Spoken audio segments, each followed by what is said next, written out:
Today's podcast is presented by Podgo. Podgo is the easiest way for you to monetize your podcast, providing podcasters with a flat rate for ad space so you always know how much you get when you include an ad from Podgo.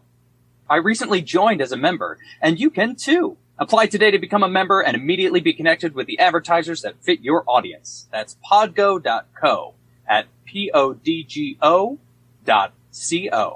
And please put unprofessional development in the "How did you hear about Podgo?"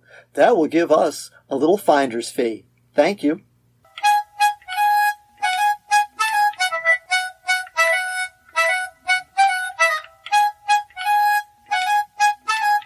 Welcome, Mealey, to a conversation with just me and you. Hi. Hey guys, it's just us, okay? No one else is here. Well, you're here, and we love you if you're listening. So it's you're part of the us now, all right? If you're not listening, we kind of like you. Yeah. So there's no.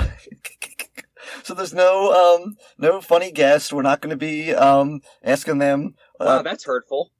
Thanks, Mealey. Well, we're funny, but no funny guests. Okay. Yes. And I'm not going to ask you to describe your education as a piece of pasta. All right. It's gnocchi. Oh, okay. Mine would be linguine, I guess. I have no idea why. Okay. By the way, we'll edit it out. I still think, by the way, oh god, yeah. But the Italian accent, I still think is one of the ones that you still can do without getting in trouble. And I do that when my wife's cooking pasta. Hey, what's going on? We're gonna have a pasta tonight, Boppity boopy? Yes. Boppity. And to quote Kimmy Schmidt, so as I was doing earlier this week, so if they're called the Mario Brothers, and one of them's named Mario, is his name Mario? These are questions that can only be answered by a terrible movie adaptation. Someone call it Mr. Smee and John Leguizamo. Yes. So, and my other joke is, so if someone who speaks Spanish works at the Olive Garden, when they come to your table, they say, "Que pasta?"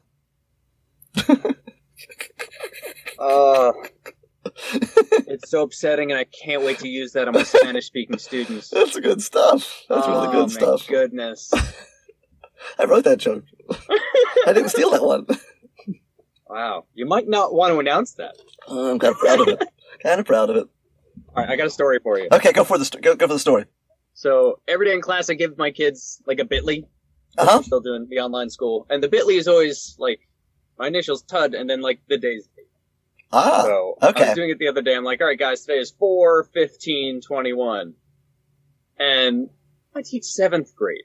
This kid in my class goes, you know what date I can't wait for? 4/20/69. Nice. And I look right at them. Yes. And I can tell that they're probably just mimicking something they heard online. Yes. This does not seem to be the kind of kid who's involved in what any of those numbers mean. Mm-hmm. So, but I got kids in class, I got kids online, and the moment I just said, that's not appropriate, and I moved right on. Yes. But at the end of class, I pulled that kid out in the hallway. I was like, so, let's talk about what you said. And they're like, it was a joke, Mr. Tudisco. I'm like, oh, I love jokes. Can you explain it to me? And they just gave me this look. They're like, it's a joke? I'm like, good, explain it to me. I want you to tell me why that's funny. And they just gave me this look of horror until I finally let them go. Nice. That's fun. That is fun. That is fun. Yes. Oh, that uncomfortable pause is. Yeah. Yeah. Make them understand how awkward it is that they said that in your class, because they clearly didn't grasp. Yeah. Nope.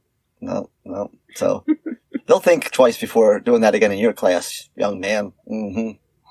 Yeah. Maybe. We'll see. Maybe we'll see. Yes. Yes. I'm completely unrelated, but since we're talking about inappropriate statements, I'm in a room with a group of teachers, and the teacher was talking about their house, and they said, well, my whole downstairs is hardwood. And the teacher's like, your whole downstairs? Hardwood? Oh, okay. You walk right into it. I'm like, okay. Like, I didn't even see it coming till late. Like, the other teacher mentioned it, and I'm like, okay, oh my goodness. Yeah, so, and the teacher who said it, who was not like what I would consider a really self-conscious teacher, she got a little red. She was a little embarrassed by that, but she was like, oh my God, I can't believe you said that, but also thought it was slightly funny, but I'm like, oh boy, this is a little over the line here. But anyway, okay. But no, that's a good story. That would come up at a harassment seminar. It kind of would, yes. Can anyone think of an example? Well, I've got one.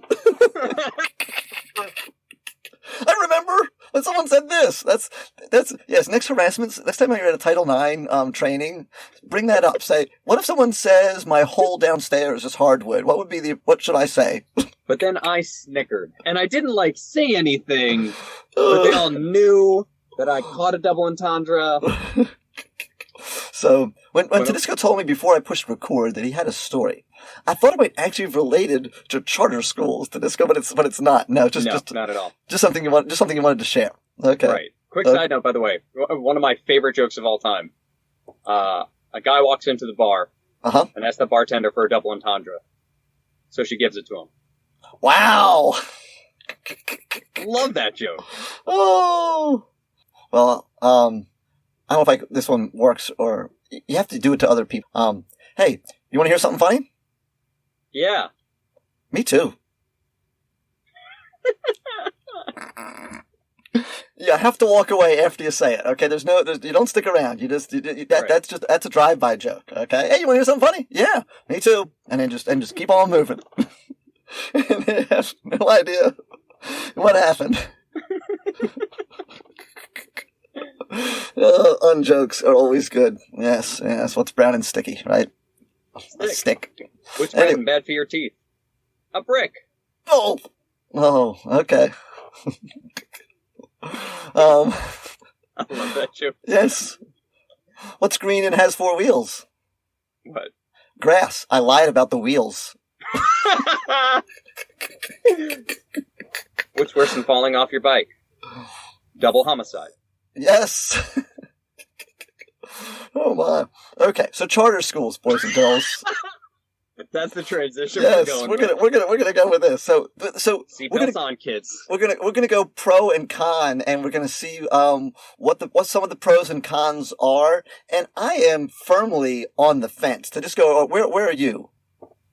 I have no idea. I'm not gonna lie. I get confused on the difference between charters and magnets and private schools. Okay. I need a Venn diagram. Alrighty. So my understanding of charter schools is, first of all, they have to have a charter. So that's definitely going on. Okay. And so they have to get, at least in North Carolina, they have to get the charter from a state. And I'm sure every state, it's different how you get a charter.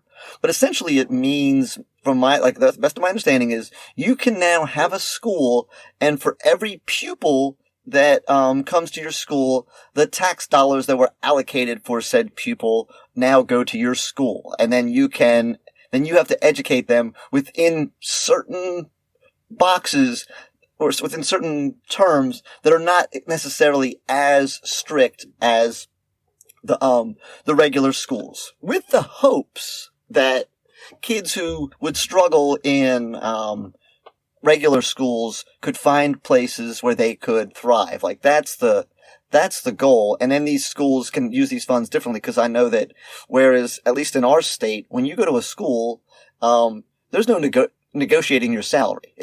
You have this degree, you've had this many years experience, and that's what we pay this person. It doesn't matter if you're good, bad, or whatever, the fact that you've been...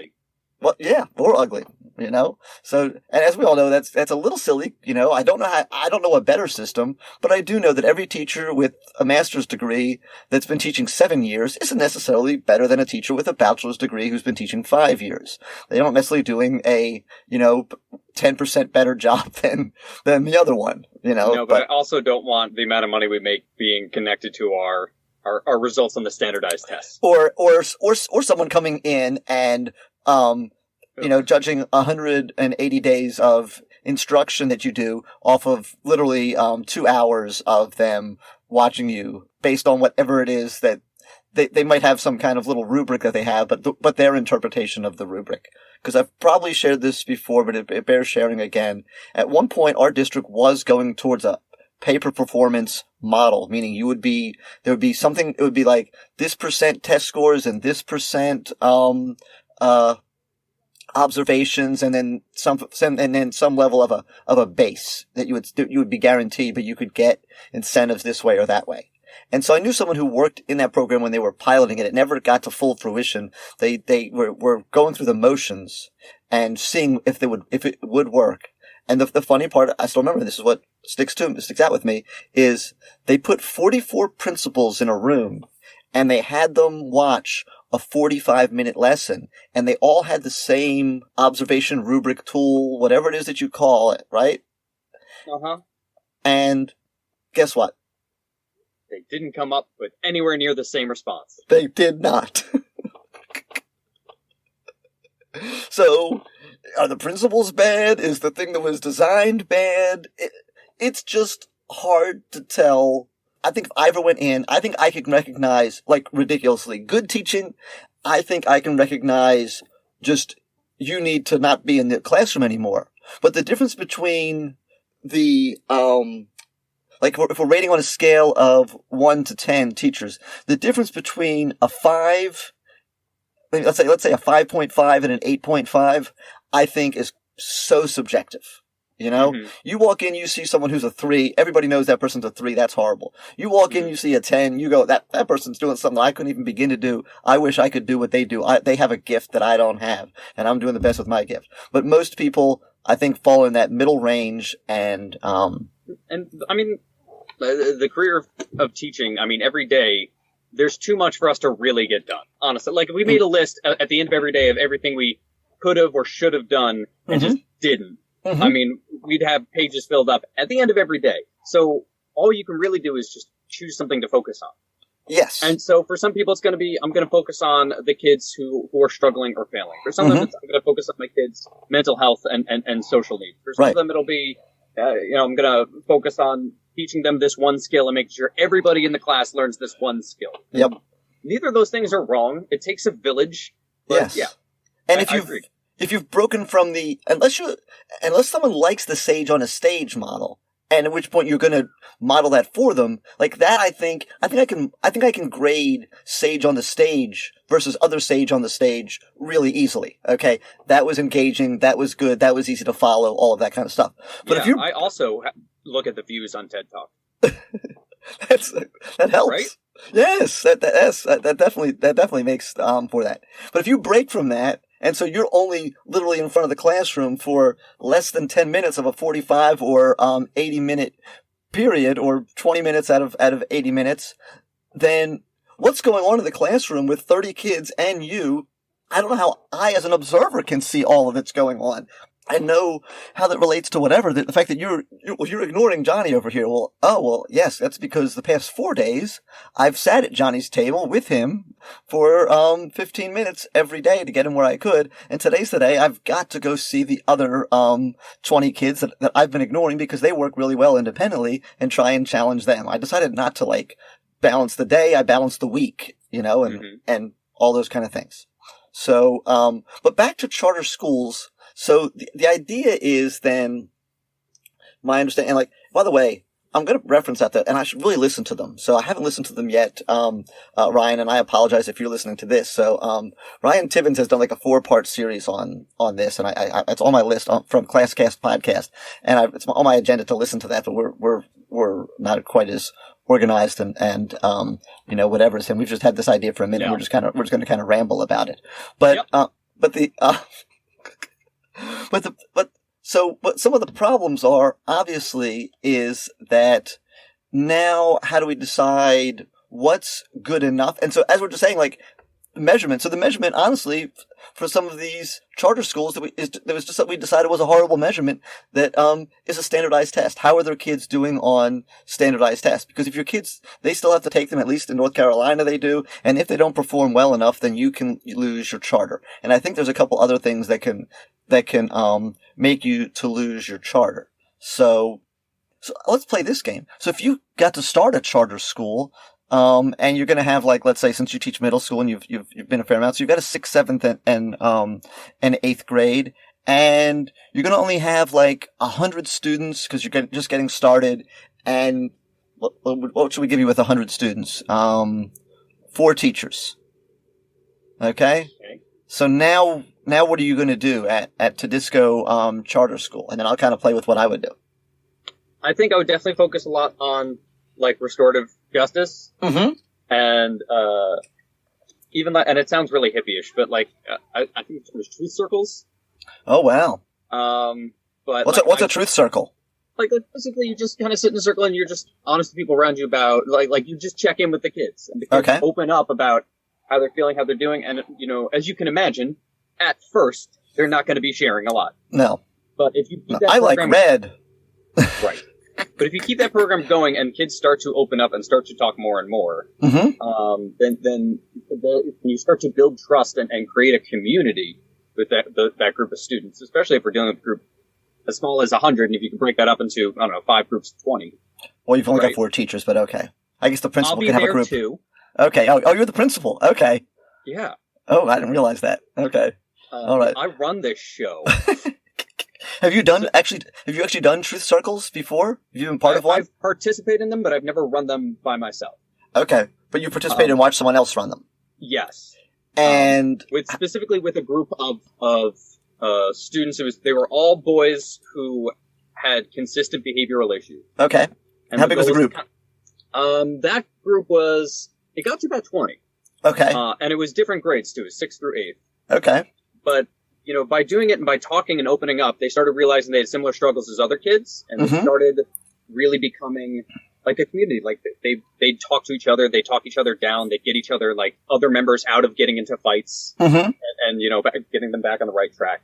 So I guess if I had a charter, that's probably what I'd focus on. Like I try to build a community there, and with some restorative justice, and sort of give them that aspect to think about. Okay. And just back to like the truth circle, was the person who was running it, did they have some kind of psychology or counseling or some kind of expertise in that, or were they just like someone who wanted to do it? How was that person chosen?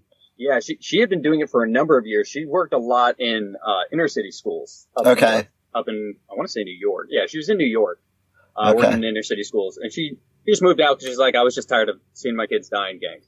Wow. Which, yeah. That's gonna make it hard. No argument. So I'm not gonna lie. I didn't read her resume. Right.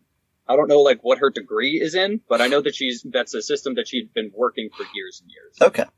Yeah. So. And that's the thing I think too about that. I think that having a psychology degree or a counseling degree would be good, but then like so many other things, just watching somebody else do it for a while would probably be one of the best ways to learn it, because as we all know, a degree in whatever it is only helps you so much till you actually get in the trenches and do something. Yeah. A lot of people get degrees in education that don't become teachers. No. Yeah.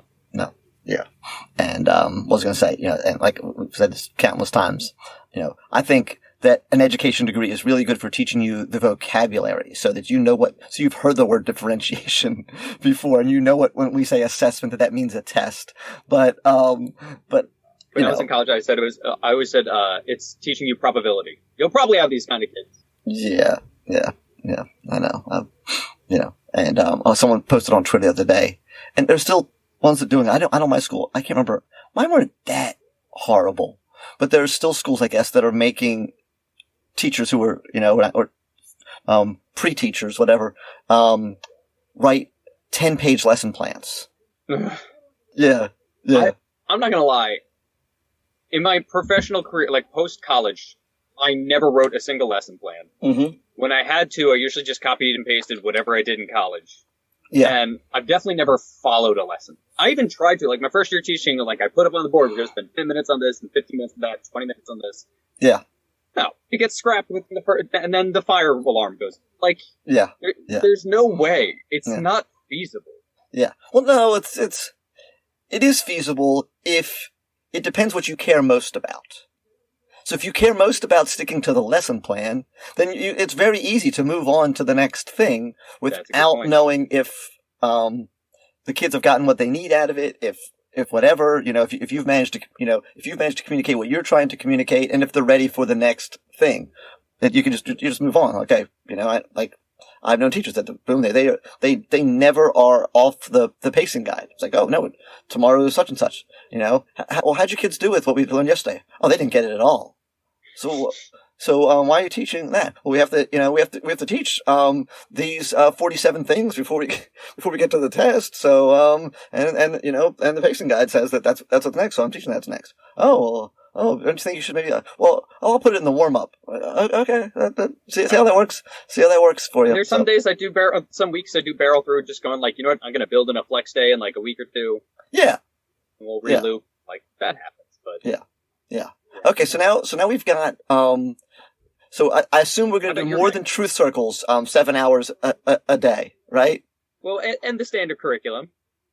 Okay, so now we've got 4 teachers. So how are you going to work, for lack of a better word, specials or electives or whatever is going on into your curriculum? Well, there'd be English, math, social studies, science, right? Yep. Those are the 4 elements, and with those combined, you get Captain Planet. You do. And so I guess what we would do is after lunch each day, there'd be whoever, whatever your lunch group is, you then work with them, and we could do a different activity each day of the week. So one day might be the restorative justice, okay, talking circles, and one day might be some kind of arts. Okay. Interpretation, what that would be. So if I teach, I'm the math teacher, right? And so my third block of the day is, I teach, whichever kids come to me the third block of the day, my third block is a little bit longer, and then I'm going to teach restorative justice on Monday, and then gym on Tuesday, and art on Wednesday, and music on Friday, or whatever it is, regardless if I'm able to do that or not. Okay. Right. Or can I switch it up maybe? Because this is what I would like to do. I'm like, hey, the English teacher is really good with the music stuff, so I'm gonna send my third block class to him he's gonna teach music twice, and I'm gonna teach his kids phys ed the day that he teaches music. Can we do that? That'd be smart. Yes, that way each person would just take one elective and just create one lesson and just rotate in the 4 different groups throughout the week. Yeah. That'd be smart. Yeah. And then that's exactly what I was planning. And then the 5th day we can all do restorative justice within our own kids. Right. Because that would be good for all of us to be good at doing. Yeah. Yeah. Okay. Well, it sounds like we've pretty much solved education. That's it. Next. This final episode. Okay. What's next? Middle East? Let's tackle it. Yeah. You're welcome, America. It's easy. You just kill all the people in Australia, and you take the people from the Middle East to Australia, and you have them start again. That's why there's no borders and previous things that were going on and all this historical stuff. So we're just going to go to Australia, and we're going to have a couple sections for people that want to be in their own little thing. And then a big section, the nice section, is going to be for all the people that want to live with different people that are all going to live all together. Okay. Jared Kushner, was that hard? I know. It's so simple. And then we're gonna 2 down. Right. By the way, the finished part of that is, since the Middle East is now empty, do we take the Australian people there, or do we just make it into another Disney World? My vote: kill the Australian people, make it into Disney World. So that's nice. That. Yes. Oh my God, I saw a Chris Rock routine, because that's what we do here. We tell other people's jokes sometimes. Okay, we're not that funny. Sometimes. It's bread and butter. You know how funny other people are? They're hilarious. He said, we don't have a gun control problem. He said, we don't need gun control. We need bullet control. Did you see that? Yes. Oh, Just make the bullets $5,000. That way people no innocent bystanders. Yes. I'm like, oh, that is so ridiculous and so silly and so funny. But I'm like, and it will never ever actually happen. But it's really not a terrible idea. Like, other than the fact that I think the bullets are probably a little too easy to be made, and you would probably have someone selling bootleg bullets for a little less than $5,000. Yeah. So. I did tell my students that in order to make sure they all behave, I'm going to leave the room and I'm going to give every single one of them a baseball bat. No, that's cool. And if any of them get near the other person, they'll get hit with a baseball bat. And this will guarantee that no one gets hit by a baseball bat in my class. Nice. That's something that'll just never happen, right? Right. What do they say? They're like, wouldn't that mean we all get hit? I'm like, that's crazy talk, guys. Yeah, you wouldn't hit the other person because you could get hit with a baseball bat. Yes. Yeah, that would stop all baseball bat hitting. Well, it might. I don't know. The logic is flawless. Yes. So I was going to go a completely different direction with that. Go on. I thought you were just going to give them all baseball bats. This is a new grading system. You guys can implement this one. Okay? That's going to go to charter school. Okay. The first 5 kids out of this room get an A.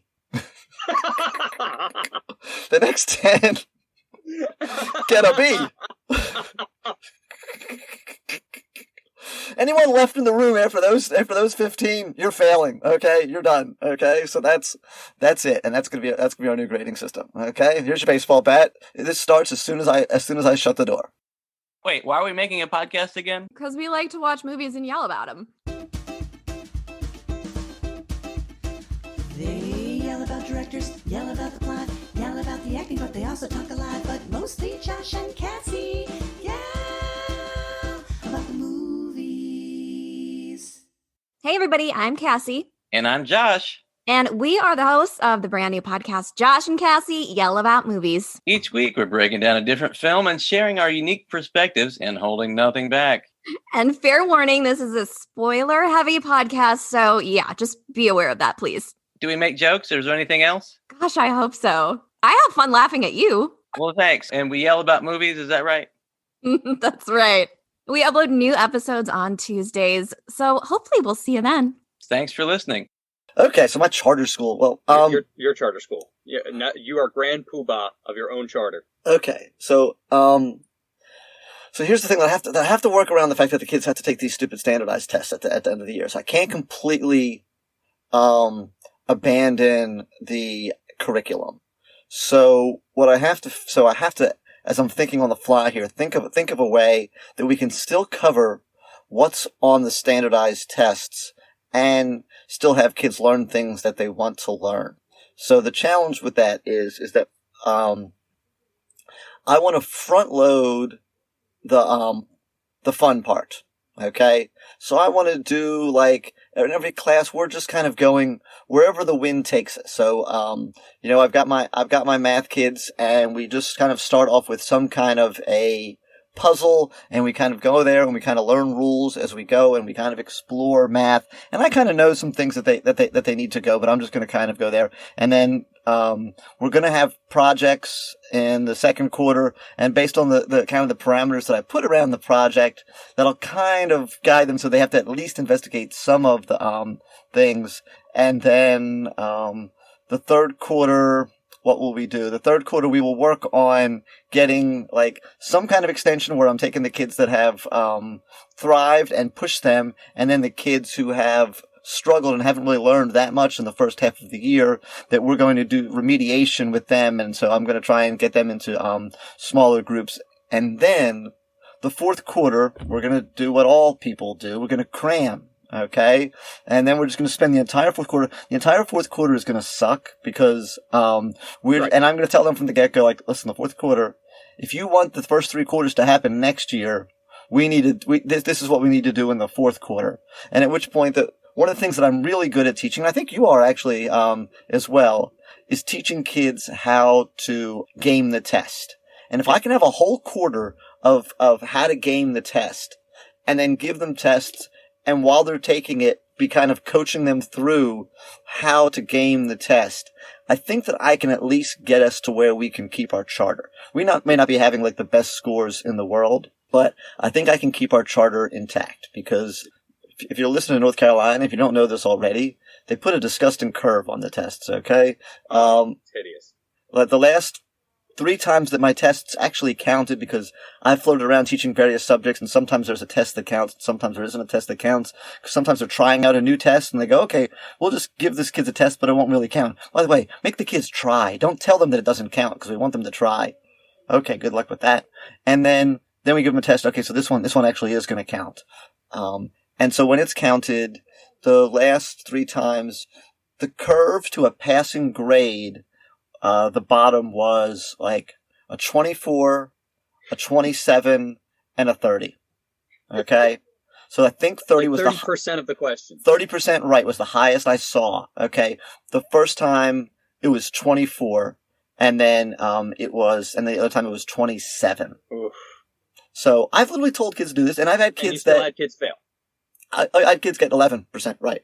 How do you get lower than random chance? That's the issue, and that's what it takes. That's what really the argument that I would have to have with these kids, and I would convince them. So I use this argument and try and I hope they would understand. I would say, okay, we've got a game. I said it's a really simple video game. All right, it's shooting zombies, and there are 4 doors that the zombies can come out of. They can come out of the A door, the B door, the C door, and the D door. Here's the trick, though. You can hear the door open, but I'm blindfolding you. So you don't know. So you've got your A, B, and C, D button on your little game controller thing, whatever that. I'm sure there's a different name for that, but because I don't play games. What do you call the thing that you hold? Is it just your controller? Okay. So on your controller, there's 4 buttons: an A, B, C, and D button. So you can push any button when you hear the door open, because you know there's a zombie that came in the door. But if you don't push the right one, then that zombie doesn't get killed. I said, so there's 2 ways you can do this. You can push random buttons each time you hear the door open, or you can pick a button and push that every single time. I said, if you pick the same button every single time, you will kill zombies.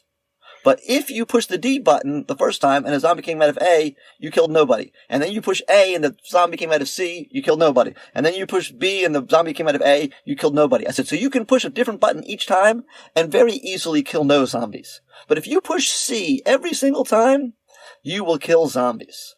I said, and you know how many zombies you will kill? About 1 in 4, generally. I said, and that's how this works.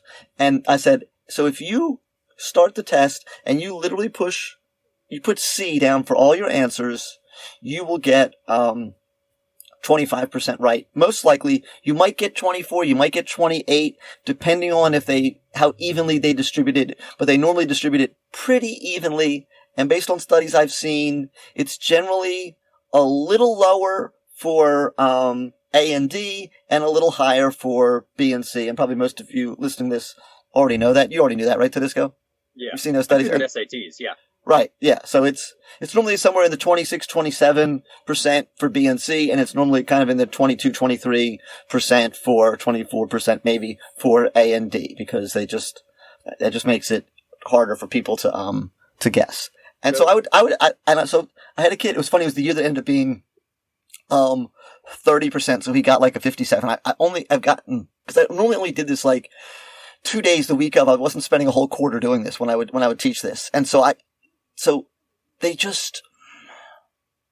don't want to believe me. They hear it, you know what I mean? It's like, no, you see, that bad boy there, or that girl with the issues. If you by dating them and really being nice to them isn't going to change who they are, And sometimes, and you tell people that, you go, you know what, the first time you met her, she was completely drunk and slept with you, or the first time you met him, he did this horrible thing to you, but you think you see a heart of gold somewhere beyond all these terrible issues. That's what you see, actually what you're going to get. Is sour. Maybe it'll taste better in the morning. Yes. No. Yeah. Right. So they want to believe, they've been taking these tests, and I'm kind of like telling them here that this is literally the best way to take a test, when they've been told a million other times that they're supposed to do their best, you know what I mean? But then what I would tell them is, it depends on, I said, then after you've marked C for all of them, you go back and you read all the questions. I said, first you click C everywhere along, so you're done. And then you go back and you read every single question, and if you really, really, really, really know the answer is something other than C, you change it. But if you're not sure, then you don't. And here's the thing. I need you to know what you know and what you don't know. And that's the biggest thing. We talk about the Dunning-Kruger effect and all these types of things, where that's the biggest thing is that they think they know something that they don't know. And that's Right. who the kids are that get the 11s. Because I'm like, unless when we did this in class, you got it right all of the time, you're not good at that. You know, you shouldn't try that. You know, I'm sorry. I love you. It's not, it means you're a bad person, but that's not what you're good at. There's things I have trouble telling green from blue. I'm just not really good at it. Because I just have like a color blindness thing. If something's really blue, I know it. If something's really green, I know it. If it's anywhere in the teal category or something like that, I have no idea, and I guess all the time. I'm like, no, that's blue. I'm like, oh, that's green to me, and so I get that wrong all the time. It's called Bleen. It's called Bleen. It is called Bleen. So, did I tell you I had my physics teacher my senior year of high school got his doctorate in education that year, and his doctoral thesis was on standardized tests on the New York State Regents exam. Ah, the Regencies. Oh, those are such good things. I've stolen so many questions from the Regencies back in the day when I was creating tests for my like Algebra 2 class. You just get the released Regencies, and they have I think it's I don't know. I have to relook at it again. It's been a long time, but at the time, as a new teacher, I thought that they were really well written questions. Oh yeah, they're great questions. And so his doctoral thesis was or what he did. He had this hypothesis that you really just need to know how to test and nothing about the topic. Mm-hmm. So he took a group of middle schoolers and just taught them test-taking strategies. Right. And gave them the high school physics Regents exam. Yes. And he got all of them to pass. Wow.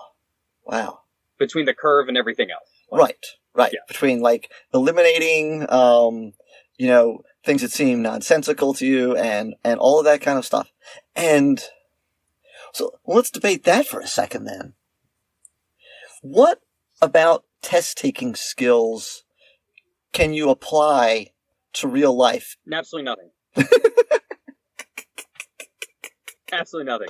Nothing? So when you're picking out kitchen cabinets, and there's 4 choices of kitchen cabinets, you don't think that you might use your But there aren't 4 choices of kitchen cabinets. Are you thinking?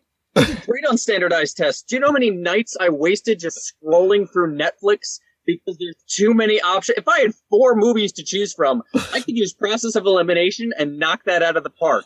But I have 1,000 movies just on Netflix. I can switch over to Hulu and HBO. I'm paralyzed. Yes. Okay. That's a really good point. I was trying to hope there was some kind of thing that I could scrounge out of there. So no, there really isn't. No. Now, essay writing actually does help me because it helps me organize my thoughts, organize my arguments, which is really all writing should be. It's just organizing your ideas. But it's also the most painful thing to do. So you're anti-stream of consciousness then? When it comes to like expressing a logical argument, yes. I don't want to hear a free verse political debate. When somebody has something they got to prove, I want to hear them prove it. Okay. Yeah. Step 1, find a straw man. Is that correct? Yes. So I have a new idea for my magnet. Okay, cool. So here's what it's going to be. You ready? Uh-huh. Project-based magnet. Okay. The project is going to be, at the end of every year, we need to build a historical house. Nice. So in history, we're going to learn about the time period and the housing and all the structures and designs. So we're going to replicate like a actual house that was in history, or it's just going to be a random, or we're just going to build a house like from scratch, a house in the style of like, I don't know, Victorian England. Okay. So we'll get a blueprint from or whatever they had back then. No, the students have to design the blueprints. And then we get into the math. Okay. And then in English, we're going to have to figure out how to get like the approval to build this thing. Okay. And read through the laws and the contracts. Okay. And then for all of our electives, kids are just going to be chopping wood. Yes. Painting. Yeah. And learning to do the plumbing. And then at the end of the year, we sell the house. Yeah, to pay for the next year. That's right. I like that idea. Oh, that's $50-jillion. The kids will learn basics of like $50-jillion. Fixing your electric bills and lawn maintenance. Mm-hmm. So some real life skills. So and we'll have how to treat a wound from a bandsaw. That's always fun. Right. Sunday. June 27th, join us for EduPodlooza. There will be over a dozen edupodcasters. Listen for some rhythm and rhyme. That's a poetry slam, boys and girls. Roundtable discussion. Just some teachers talking about teaching and laughing and having a good time. Role-playing games. Oh, yeah, for you nerds out there, you know you're gonna like that stuff. Radio drama. Dum dum dum dum. Ah! And really funny people. At least really funny looking, if nothing else. 1 to 9 on June 27th, Eastern Standard Time. We'll be live streaming. There'll be links. We'll put it on the Twitter. We'll make sure that you know where it is. Follow us at Unprocast if you're not already, because that's probably going to be the easiest way to know when it's going live. June 27th. Free up your calendar now. Thank you. Ooh, so I know we've both worked construction. Let's tell fun construction horror stories. Do you want to hear one of mine? So Yes. I've got a couple. Let me think of one of the better ones. Yeah. Well, the one thing was that I remember telling this guy the story. So he was drilling something, and he drilled a screw through his thumbnail about halfway through his thumb. Ooh, no! Oh, no! Here's the fun part. That happens by accident. Then you have to work up the nerve To unscrew to it. put the drill in reverse. Oh. And take it out. Yeah, that's the fun part, right? Oh, Yeah. Okay, you got a good one? If not, I got 3 or 4. I was working with this mason who was a jerk. I hated him. And, what a miserable human being. I wake up every day thinking, you know what? He still has to be himself. I win. There you go. And, so it was this, like a warehouse, and basically they just wanted like a cement wall to just sort of like separate these two areas. Mm-hmm. So, but floor to ceiling in like an industrial area, like huge. Yes. Right. So we're talking like 30 feet high at least, right? Yeah. So we're stacking cement blocks and just smacking some mortar between them. Yeah. Fine. Yeah. And then at the end, he's like, we got to clean up the joints. We got to clean up like the spots in between the blocks. Yeah. But we didn't build any scaffolding. So, oh my God. No, we did. Oh. The scaffolding was only on one side though. So we got to clean the joints on the other side. So yeah, of course you do. Yeah, that's Here's true. what he decided we have to do. Yeah, because 30 feet up, everybody's checking the joints. Uh-huh. So, are you familiar with the statement, it looks good for my house? no, but I liked it. Yeah, looks good for my house. That's what we always say. Yeah, it'll be okay. Yeah. So it's not going to fall. No one's going to hit the wall and knock it down. Right. The mortar's it's just messy. Go ahead. So I had a thing to clean it up. Mm-hmm. I stood on a pallet, like a wooden pallet, Yeah. that the guy came in with a forklift. Yep. And just lifted me up there. No Not rope, the first time that's been done. nothing to like hold me down. No. Nope. No helmet. Mm-mm. Just me worrying that the forklift, because I can see how close I am, but the forklift is all the way on the ground, so he doesn't know if he's about to like bash over the wall we just built. I was gonna say So the guy's still working on the other wall's side. not solid yet. You know, No. it can very easily. All these joints are still wet. Obviously, if you're cleaning them up. And all the guys are laughing at me because I'm up there going, because I'm 30 feet in the air with no protective equipment. Yeah. Oh my goodness. Yeah, I'm not built for that. Yeah. Oh, it's yeah. I've the things that but that's what people don't understand. Like, there's all these safety regulations and constructions, and there's time where like, well, if we did this the right way, we'd have to spend another $100 and another 3 hours, or you could just like, Throw it to me. right. You could just like, stand on the tippity-toppy of this ladder with just 1 foot and hold on to something-ish, and then, try and screw with your other hand or hammer with your other hand or whatever it is you're gonna. There's a direct correlation of how close we are to 5 o'clock to how likely it is we're gonna cut corners. Oh. Do you think we could pyramid 1 ladder on 2 other ladders and just get up that way? Because I'm building scaffolding. It's perfect. Yeah. You put like some boards in between them, and then you put another ladder on top of the boards, right? You're fine. Yes. The guys hold it. Yeah. It's sturdy. I mean, why not? Yeah. Well, that was one of the things that, like, speaking of people trying to get the last little bit done. So I don't know if I can properly explain this, but I worked at a sheet metal shop, and so we had this thing it was a shear. Okay, so it would cut sheet metal. It was 8 foot wide, and you could put the sheet metal into it, and then it had this thing that this handle you would pull down, and so it would hold the sheet metal in place, and then you would stomp on this piece of wood, and that would bring this 8-foot blade through the metal. And the hold down is what really made it work, because so that the metal wouldn't just bend under the blade. The blade was very sharp, but if you're just pushing on metal, it'll bend before it'll cut. Right. So, and you could cut So any like a guillotine? essentially, yes, yeah, but that was operated by your foot.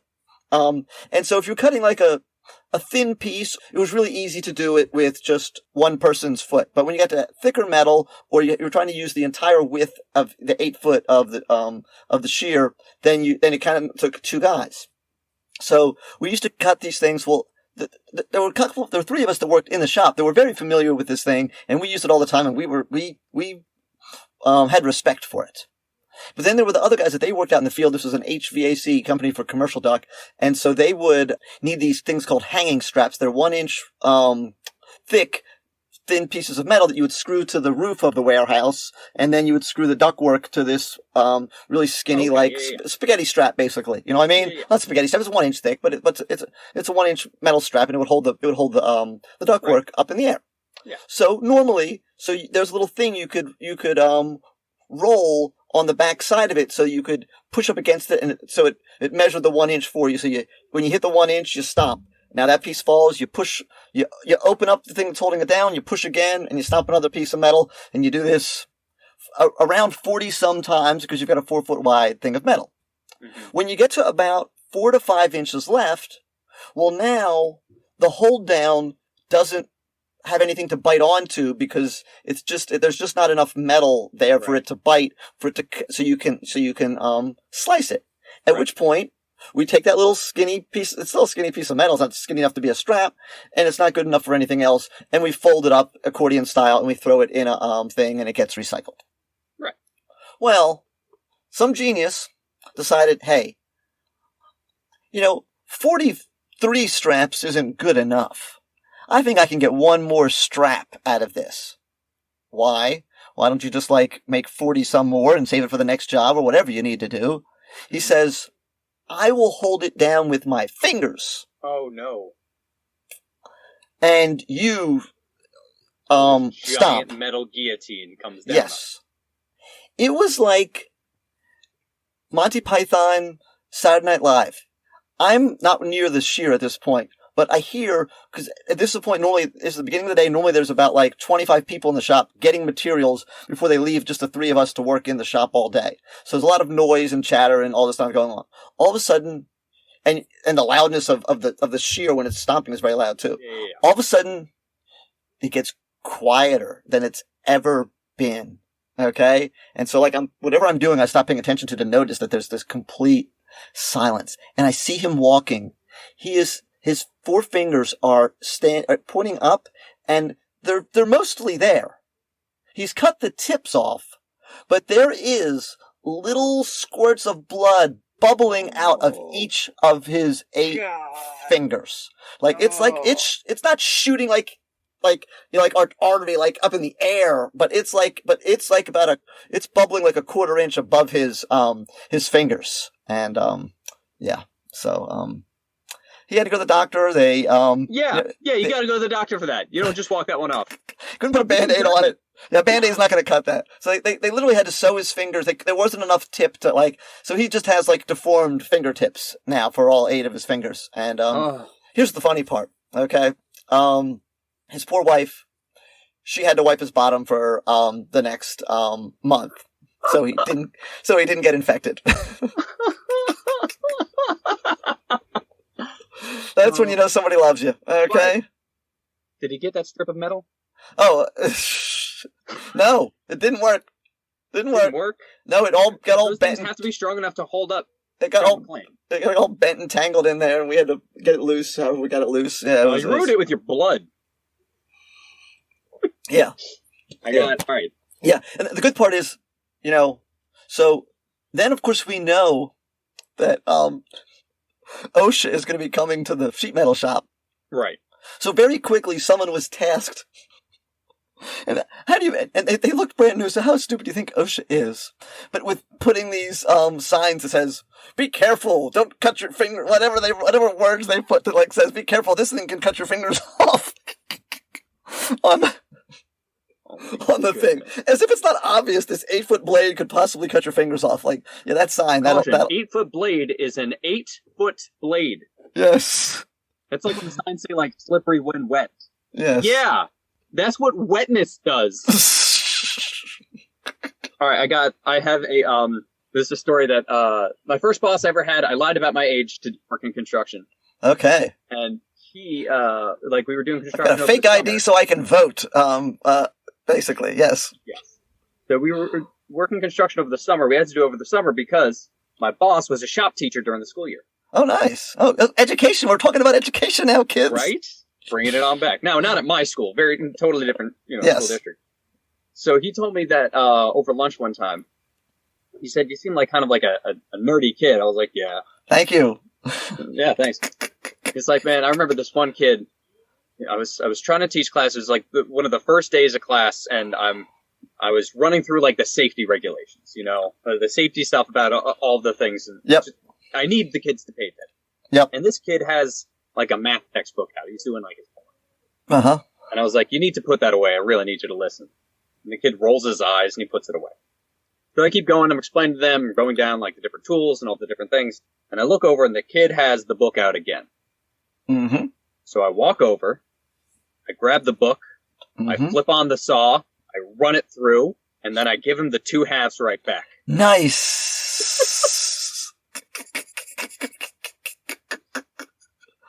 That's good stuff. That's teacher of the year right there. That's I would love to see that. I'd love to see that done today. That's good. That's good. Yeah. Yeah. That kid learned the power of tools that day, huh? Yes. Hey, we're learning fractions today. Here's half a textbook for you. Okay. And definitely division. Mm-hmm. And afterwards, let's have a truth circle and talk about how we're feeling. How we're feeling about our textbook being taken. Yeah. Oh. Yeah. We need to have a shop teacher on here sometime. I would love to have a shop teacher on here. So, definitely. Not Mr. Kratzky, my shop teacher. I hated him. He was mean. He hid my chicken that was going to be a whatchamacallit thing to hang your keys on. So because I didn't put it away at the end of class, and then the next day I was absent because I was in the gifted program, and he was not a big fan of the gifted program because maybe he wasn't. We need to talk about that during one of these Just Us. Okay, about the gifted program. I was also in a gifted program, and my stepson is currently in a gifted program. Yeah, and do you think how well do you think it serves gifted kids? I think it is such a detriment to students and education, and I hate them. Other than the fact that I got to go to the Franklin Institute in Philadelphia about 6 times one year, which was kind of fun, and got to have trips were nice. Yes, and I know how to solve this one really weird problem. Okay, so let's see if you can figure it out since you were in the gifted program. Okay. Oh dear. So your ping pong ball, this teaches you real life skills. This happens all the time. Okay. So your ping pong ball rolls away from you, and there is a pipe which is in the ground, and it's level with the ground, and it is roughly a 1/4 inch larger in diameter than the ping pong ball. So now the ping pong ball has gone down 6 feet into the pipe. How do you get the ping pong ball out of said pipe? Well, if I had a hose, I'd fill it with water. Oh my goodness, so you know the answer. Yes, that's the answer. Oh, okay. If that didn't work, if it was like connected to like soil and like the water dissolved, you could just put the hose down and just use suction. Okay, look at you. See? Oh, good. See? Have you ever heard that problem before? No, but I got a lot of stuff stuck and had to fix it before my parents got home. Okay. That reminds me of my one friend. I wasn't at the party because I met him in college. They had a party at the house. The old, parents are away, were throwing a party. Mm-hmm. And they literally used a staple gun and stapled the bark back on the tree where someone had driven like through the yard and like grazed some of the bark off of the tree. Goodness. I had a friend, I knew this kid named Randy growing up, and he was the one who always threw parties. And when I was in high school, I never drank, but my friends would invite me to parties, and I'd go and I'd hang out with them, and usually I'd help like clean up and stuff. Yeah. You are a nerdy kid. I'm a super nerd. So Randy got caught one time. And it's because, like, afterwards, like, he cleaned up the whole place, right? Made sure it was all spotless and whatnot. His parents come home from wherever they were. They go into their bedroom to, like, unpack and stuff. They close the door. And on the back of their door, somebody had sprayed it with fire extinguisher. Oh, my God. So just white foam just covering the back of their door. Wow. And the door was open, so you couldn't never see thought it. to check. Okay, so and this is more school party stuff. So I didn't go to this party, but I heard about it. So I was raised Catholic, and so I didn't go to Catholic school. So did you have to go to CCD? Do you know what CCD is? I went to like Sunday school. Okay, it was called CCD, and its catechism was part of it, and I don't know something. Oh, no. And it was Mondays. During elementary school, it was like right after school, and then in like middle school and high school, it was like at like 7 o'clock at night because kids played sports, and so they wanted to have it like later. And so, where I went to church, not everybody went to the same high schools. Like there were like 2 different high schools that went to my church. And so the kids were telling me about what happened at their school, and so we were like juniors at the time. And so this kid who was a freshman, this is, obviously pre-social media days. This kid who was a freshman, his parents were going away. And so he said he was throwing a party, and he started bragging about how the freshmen can throw better parties than the seniors. And he said it too loudly around too many people. So the seniors, of course, crashed his party. And they trashed the place. They took the couch out in the yard, lit it on fire, were just doing whatever else they were doing, to the point where this kid got so this kid called the police literally on his own party, and then went to go hide in the attic so that he didn't get beat up. And then, it was like not a finished attic. So he, was like doing whatever in the attic. And then when the police showed up, he I guess maybe he knew they were, I don't know all the details, but basically he stepped where he shouldn't have stepped. And he came halfway through the ceiling. Just as, now we're back to another construction story. Just his legs were sticking out. Wow. So what did the police do? Pull him down? They just pulled him through the rest of the way. Oh my goodness. So that's always, wow. That's always a good thing. Yeah. Yeah. Okay. Do you think we have... Let's recap. We solved magnet schools. Yeah, we solved magnet schools. In the Middle East. We solved the crisis in the Middle East. Figured out how to do a proper shop teacher introduction. Yep. And how to throw a party. Yes. And also, if you really want to learn about charter schools, we'll put the link to Classcast here, and you can go listen to that for some stuff. Right. Yeah. By the way, charter schools. One of the best compliments paid recently was when I was talking to Bathsheba. She said, "Your podcast is the one I put on when I want to listen to an education podcast, but I don't really want to listen to an education podcast." Yeah, that's what it is. Yeah, it's like you want to watch TV, but you don't really want to watch TV, so you just put on a TV show you've seen a bunch.